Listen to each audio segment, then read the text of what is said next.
Skin share है आप लोगों को? क्लास स्किन शेयर है? क्लास स्किन स्क्रीन शेयर है? चलिए, अब देखिए, ये टॉपिक था मेरा to fit a parabola equation. जो फिट की इक्वेशन होती है वो y is equal to a plus b x c x square होती है। आप उसकी नॉर्मल इक्वेशन क्रिएट करेंगे, यानी n a कांस्टेंट है तो आप n से इनटू करके समीशन ले लेंगे। कांस्टेंट पे कभी भी समीशन नहीं आता। फिर उस कोई बात नहीं, दोबारा से रिपीट कर लेते हैं, ठीक है? अब x जो है ये आपका वेरिएबल है तो x से इनटू करेंगे आप और समीशन ले लेंगे। ऐसे ही x स्क्वायर है तो x स्क्वायर से इनटू करेंगे और सबका समीशन ले लेंगे। ये नॉर्मल इक्वेशन हो जाएगी आपकी। क्लियर? अब इसमें सबसे पहले आप ये देखिए कि टेबल्स किस तरह की है। आपकी टेबल्स दे दी गई है x और y में, आपको y is equal to ax square plus bx square दे दिया गया है। सबसे पहले आपको ax स्क्वायर प्लस bx की नॉर्मल इक्वेशन क्रिएट करेंगे, यानी x से इनटू करेंगे समीशन लेंगे, x स्क्वायर से इनटू करेंगे समीशन लेंगे। देन आप उसके अकॉर्डिंग टेबल को क्रिएट कर लेंगे, यानी एक्स वाई लेंगे, एक्स स्क्वायर लेंगे, एक्स स्क्वायर जिस जिस चीज की रिक्वायरमेंट है उसके अकॉर्डिंग आप टेबल्स में पुट करते जाएंगे और उन सबका समीशन ले लेंगे। जैसे ही आप समीशन लेंगे तो उनकी वैल्यूज जो आएगी उन्हें उन इक्वेशंस में पुट कर देंगे और ए बी की 8 क्लास के स्टैंडर्ड से फाइंड करेंगे ए और बी की वैल्यू, और ए बी की वैल्यू जो सॉल्व होके आएगी उसको हम अपनी गिवन इक्वेशन के अंदर पुट कर देंगे जो कि उसने हमें दी गई थी। पहला क्वेश्चन तो ये था। दूसरा, उसने हमें एक पैराबोला इक्वेशंस दे दी है। उसके बाद आप क्या करेंगे, पैराबोला इक्वेशन से नॉर्मल इक्वेशंस बनाएंगे। आपने नॉर्मल इक्वेशन क्रिएट कर ली है। इन नॉर्मल इक्वेशन के अकॉर्डिंग आपने टेबल क्रिएट करी। देन टेबल क्रिएट करने के बाद एबीसी की वैल्यू फाइंड करी। एबीसी की वैल्यू फिर आपकी जो गिवन इक्वेशन थी उसके अंदर पुट कर दिया। क्लियर? सबका मेथड सेम है, चेंज कुछ नहीं है, केवल इक्वेशन के अकॉर्डिंग नॉर्मल इक्वेशन बनानी है। उसके बाद आपने एक fit of parabola degree question लिया। फिट इक्वेशन आपको पता होनी चाहिए पैराबोला की क्या है। उससे आपने नॉर्मल इक्वेशन को क्रिएट किया, यानी summation y is equal to n a plus B summation x c summation x square summation x y. इस तरह से आपने x से इंटू किया समीशन लिया, एक्स स्क्वायर से इंटू किया समीशन लिया। देन आपने इस नॉर्मल इक्वेशन के अकॉर्डिंग टेबल को क्रिएट किया। जैसे आप टेबल को क्रिएट करेंगे फिर इन सब की वैल्यूज को यहीं पे पुट कर देंगे नॉर्मल इक्वेशन में और वहां से फाइंड कर लेंगे एबीसी की वैल्यू। जैसे एबीसी की वैल्यू आएगी सॉल्व होके, इन ए और बी सी की वैल्यू को जो आपकी गिवन इक्वेशन है वहां पर उसको पुट कर देंगे। इस तरह से आपकी ये कर्व की इक्वेशन आ जाएगी।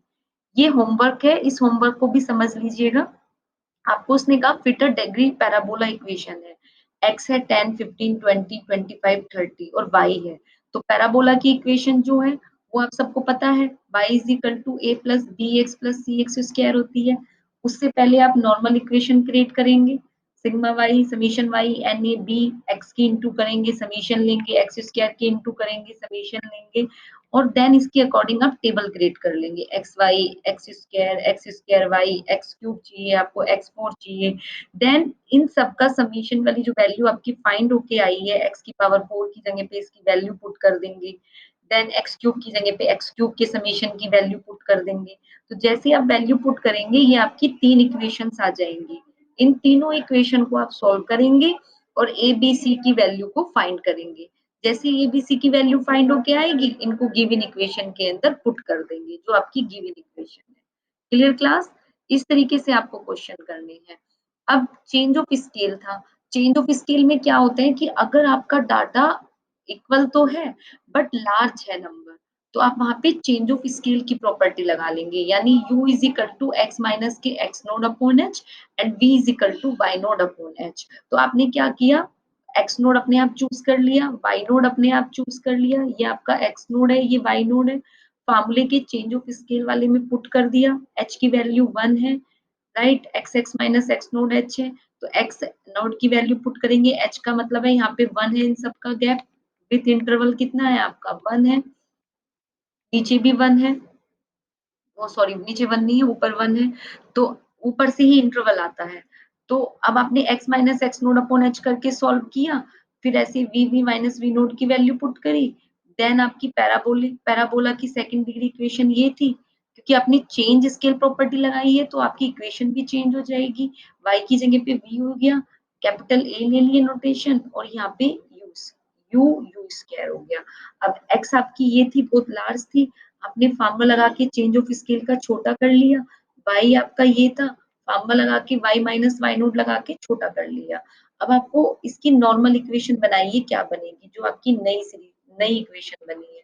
तो नॉर्मल आपकी क्या क्या बनेगी, summation v is equal to n a, हाँ बेटा v समीशन, हाँ फिर से बताइए, क्या बताइए, एक्स नोट वाई नोट आप चूज कर रहे हैं एज्यूम मेथड से, ए एक्स नोट ए एज्यूम करना, किसी डाटा को एज्यूम करना, ठीक है। हाँ आप इन्हें अपनी उससे किसी भी सुविधा से ले सकते हैं। ऐसे ही समीशन यूवी यानी यू की इंटू करेंगे तो A summation U plus B summation you square and C summation you cube, ठीक है। ये दूसरी इक्वेशन, अब यू स्क्वायर से इंटू कर लेंगे, u square v is equal to a summation you square plus B summation you cube plus c summation u four. अब इनके अकॉर्डिंग आप टेबल क्रिएट कर लेंगे, आपको वी चाहिए वी का समीशन कर लेंगे, यू का समीशन कर लेंगे, यू वी चाहिए तो यू वी की इंटू कर लेंगे, यू स्क्वायर चाहिए यू स्क्वायर, यू क्यूब की टेबल चाहिए यू को, यू फोर चाहिए यू फोर। इस तरह से आपने टेबल्स को क्रिएट कर लिया और यू और वी की हेल्प से इन सब की वैल्यूज को फाइंड कर लेंगे। देन इन सब का समीशन पुट करके अपनी उस नॉर्मल इक्वेशन जो आपने बनाई थी, मैंने पीछे राइट डाउन करी है, उसमें पुट कर देंगे और इस तरह से फाइंड कर लेंगे ए बी सी की वैल्यू। जैसे ए बी सी की वैल्यू निकल के आएगी बच्चा, तो आपने जो न्यू इक्वेशन बनाई थी ये वाली, यहाँ पर ए बी सी की वैल्यू पुट कर देंगे। बट हमारा आंसर यू वी में तो आना नहीं है, तो हमने दोबारा से इसको रिप्लेस कर दिया, क्योंकि v हमारा v माइनस वाई नोड था और u हमारा x माइनस के x नोड था। तो हमने v की जगह पे तो y माइनस वाई नोड लिख दिया और u की जगह पे x माइनस x नोड लिख दिया। इनकी कैलकुलेशन को सॉल्व करेंगे तो आंसर हमारा एक्स वाई की फॉर्म में आ जाएगा। ये है आपका चेंज ऑफ स्केल, अगर आपका डाटा ज्यादा आपको बढ़ा दे दिया जाए। ओके क्लास, तो इस तरीके से आपको इनको सॉल्व करना है। क्लियर, तो ये आपका टॉपिक था पैराबोला वाला, मेरे ख्याल से ये क्लियर हो जाना चाहिए।